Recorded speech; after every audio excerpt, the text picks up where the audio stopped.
First of all, Sally, thank you very much for making the time to appear on the Women in Finance podcast. Pleasure. You must have taken some time out of your very, very busy schedule, so thanks again. So let's start, if that's okay, for the audience to get to know you a little bit better. Could we get an overview of your background with regards to your career, your educational background, and perhaps if you could shed some light on some of your hobbies? Okay, so my life began educationally at state primary school. So both of my parents were not particularly highly educated, mostly because of family and wartime circumstances. So they couldn't have A-levels or further qualifications. So it was quite a surprise to them when my primary school headmaster said to them, "You've got a little girl that's rather good at maths here. We really think she should go to a better school, a school where it's good and okay for girls to be good at maths." And really that intervention was the thing that sort of changed my path and allowed me to really nurture that the mathematical... From a young age? From quite a young age, from the age of about 7 or 8. Oh, wow. Which then led to Imperial College and doing maths there, and on to be an actuary. It seemed an obvious thing to do.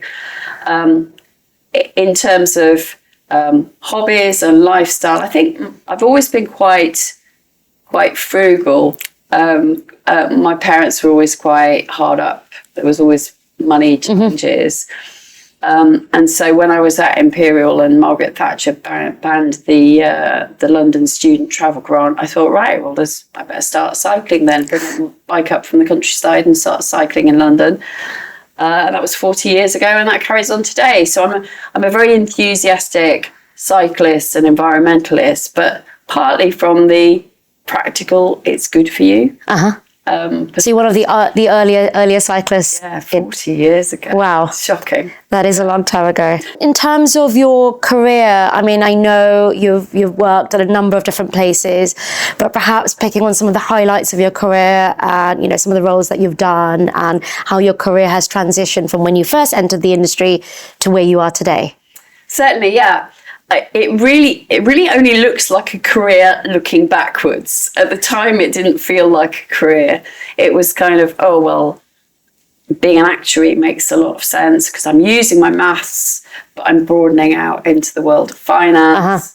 And that seems really interesting. And being a consultant seems more interesting than, so I was always following what's interesting at different turns. And although I spent 20 years at the organisation that's now Aon, when I joined, there were only 300 people. When I left, there were 30,000. Wow. And in that time, when you're maturing in your roles, there are always opportunities opening for you in a growing business like that. And technology was changing. So there were things that I was doing, again, looking back, it looks like a smart career choice, but I got involved in technology projects in the mid-90s. Right. That must have been exciting. Yeah. And confusing and, grappling with all of the things that we're talking about with AI today. What are the role of computing and modelling and technology, which I'm geekily interested in, which kind of helped shape my career, thinking about where do we add value? What roles do we do? How can we save time? How can we do the things that are most useful for humans to be doing rather than dull, repetitive work? Which we can automate. And was never the thing that I wanted to be doing. I always wanted to be doing interesting stuff. I wasn't repeating stuff. So a lot of the stuff I was doing was helping make sure that we could recycle things, whether it's marketing brochures, reporting. When I started, everything was typed individually. So it was a big change on how do you use technology? How do you really deploy that force for efficiency? Which went across doing pensions actuarial stuff to investment consulting. And I was head of investment research, which looked at getting big ideas out there. How do you change things?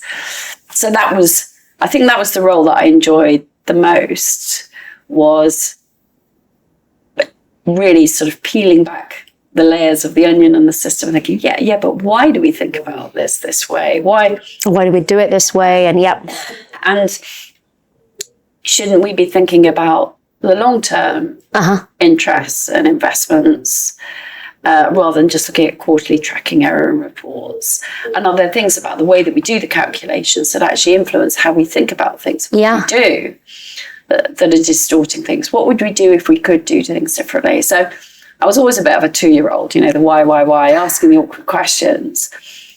But that taught me a lot of lessons for later life and for my career, and nurtured some of those interests around responsible investment and sustainability, which are all current themes. That I've been you started obviously off for 21 years and beyond. So yes, I was chief executive of the BP pension fund from 2007 to 2014. So that included the global financial crisis, the Gulf of Mexico tragedy, and closing the pension scheme because of the changes to pensions tax. And each of those 3 crises were major learning points, which means that when you're sitting around the board of directors, you're always there thinking, but what if something went wrong?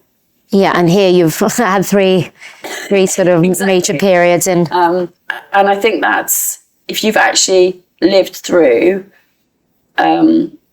those kinds of experiences, whether it's financial or loss of life or having to communicate very difficult messages, it's really helpful in thinking about strategies of an organisation. So that combination of the variety of things that I dabbled in as a consultant, the experiences that I had as a chief executive at BP, albeit of a subsidiary in a specialised area, really has meant that I've got a good profile for being a moderately useful board member. And so I've which obviously leads you to what you do today, and maybe just a little bit of colour. Yeah, so I'm now serve as a director of Pension Insurance Corporation, RSA. I chair a 5-year-old startup in the old age care sector called Bellevue. I'm a deputy chair of Brunel Pensions Partnership, which is one of the local government schools, and I will take over as chair in October. I'm just about to finish as chair of Impacts Asset Management. So I've been on the board of Impacts for 9 years now, but that's about to finish. And then I will start chairing the Development Bank of Wales in October. Well, does that mean you'll have any free time to pursue any of your hobbies? One of which is obviously cycling. Well, I think I'll have more free time than I had before. Okay. But there's cycling is interesting. It's kind of again, it's let's try and do things efficiently. It's trying to get exercise while just traveling around. So it's very easy to fit in a way. Yeah, exactly. I think in terms of downtime, my life wouldn't add up if I sat around watching television. So I don't watch television, but I do go to concerts. So right, okay. It's prom season at the moment. It's an amazing prom. Last night I'm going to Ronnie Scott's with a friend this evening. Oh, very jealous. London. I mean, of course. I live in London if you're not going to enjoy the music. It's such a cultural hub of all the stuff that goes on. Plays, concerts. Yeah. So, and I love... I've got into a bit of a habit of trying to go to see an exhibition rather than meeting somebody for coffee. So by being friends of museums and art galleries, you get the +1. So you'll take friends there rather than just have a coffee? Yeah. That's a great idea. Well, and it's also really interesting because you end up talking about the things that you like or don't like. Yeah. So you get to know them in a different way. That's true. And it's a bit like... when you're having a conversation, when you're traveling, you're not making eye contact because you're looking at something else. And there's something about that means that people are more open, certainly teenagers in my life. Yeah. No, that's, thanks for that. You've partly answered it, but why have you chosen the career that you did? Obviously, it was some time ago. What attracted you to the financial industry that's historically been quite male dominated? Of course, things are changing, but just curious to know. You were good in maths, yes. Good at maths, and it felt practical. Money was always something my family was worried about. So being confident in money, and my mum was very good at budgeting and still is. She knows kind of where everything is and is organised in that way. But it felt to me that was important, and there were a lot of people. The school that I went to, there were quite a lot of rich people, and relatively speaking, I wasn't. And I kind of got a sense of what having more money might give people. Right.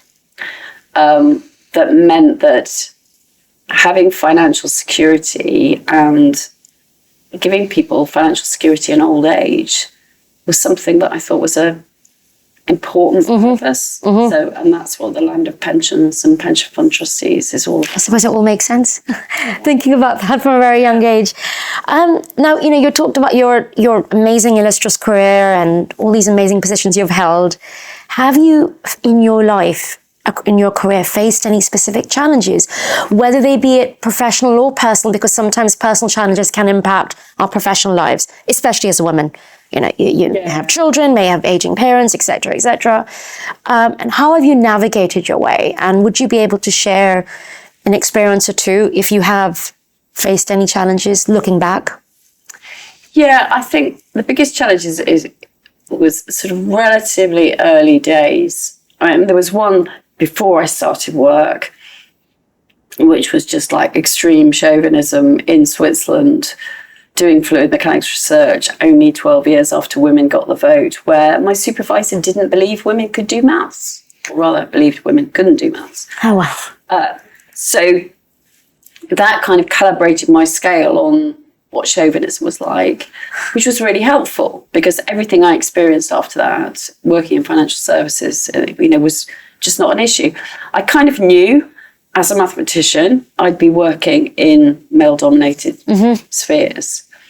But the thought of working with somebody who didn't respect the fact that women could do stuff was a real problem.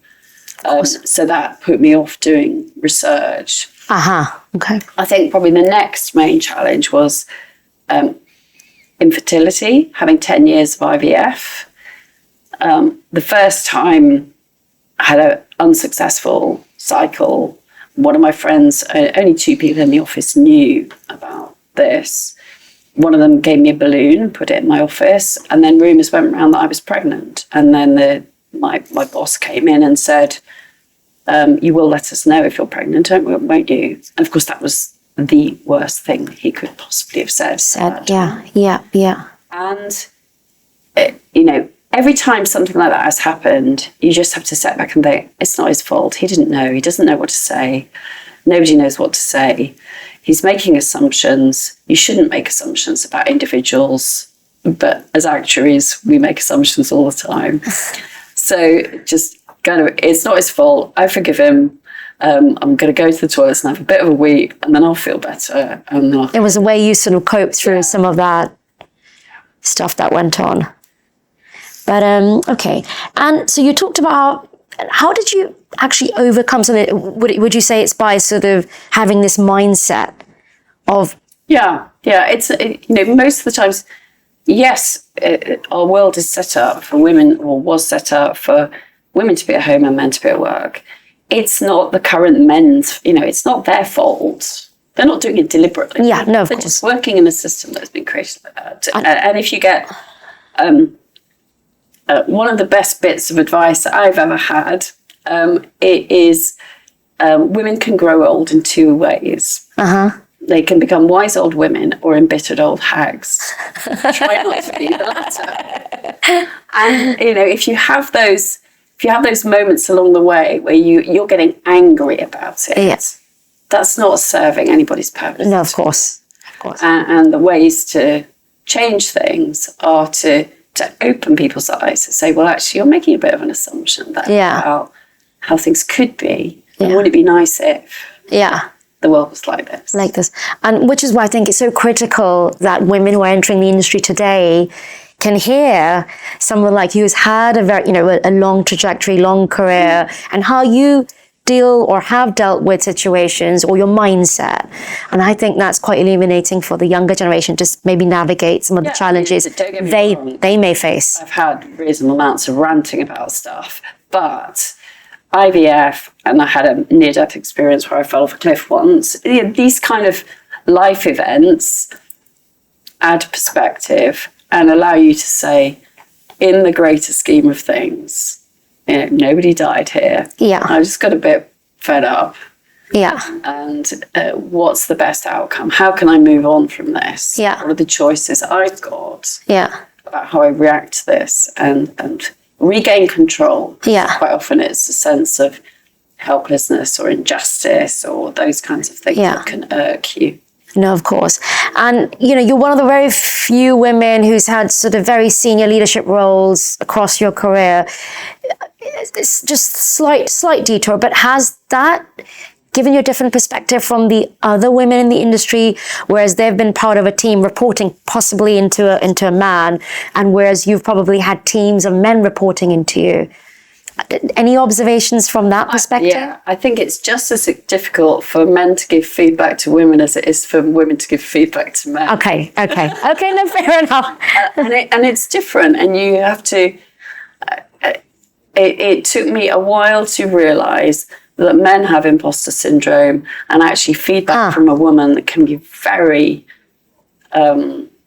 you have to deliver it very carefully. I never thought of that, actually. It has all kinds of echoes of being told off by teachers and mothers and, whoever. Right. So it's... that's a really interesting perspective. I hadn't thought of that. Necessarily. Only because imposter syndrome these days is often used, but women feeling the imposter syndrome, you don't often hear men talking about that. They're just better at hiding it. They're better at hiding it. Fair enough. So... would you have any advice for women entering the industry today and do you think the challenges today are different to when you entered the industry some time ago? I think it's a great time to be entering the industry because I think it's broader. I think it's the fact that we are thinking about sustainability, about impact, and about the social value of the financial industry.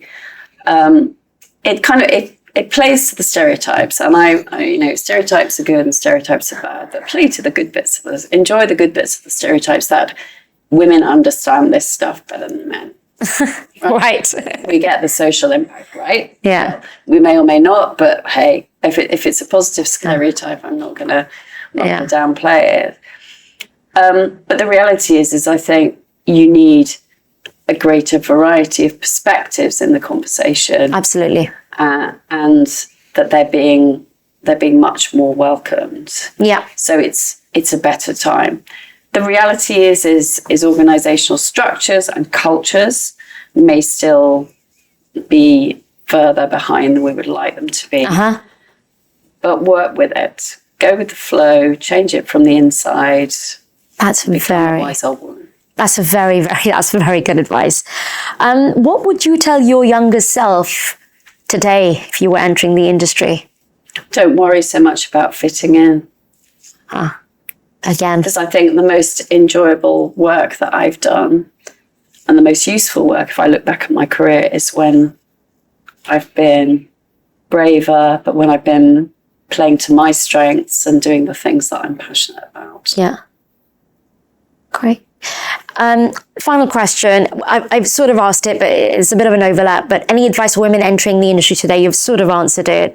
But any advice in addition to, do not worry and be yourself, so that women listen to this podcast, be like, yes, I think do research in terms of there are a variety of cultures and a variety of organisations.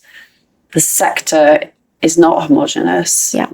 So find people who work in organisations, use LinkedIn, find someone, and use those people as sounding boards as to whether it fits with your values. Yeah. Because that if it fits with your values, you can overcome some of the day-to-day Yeah. challenges. So what you're saying, networking is key. Yeah. Or doing your homework. Homework, yeah, getting to know people and doing your homework. By talking to people, not just reading stuff on websites. Yeah. Of course. You then get the real sense of how it might be working in a particular organization or a particular role. Definitely. No, agree. And you've answered this question, but you may have more to add. The best piece of advice you've ever received? Well, I think it's the bit about becoming a wise old woman. Right. And part of that is kind of going with the flow and building on the opportunities that you've got rather than regretting the opportunities that you haven't got. Yeah. You only get one life. So, regrets is for singing My Way at the end of it. Right. Yeah. Right. Sally, thank you very much. Pleasure. This has been an inspiring interview. Thank you very much. And I'm sure the audience will thoroughly enjoy it. Thank you very much. Thank you very much. Thank you. Thank you.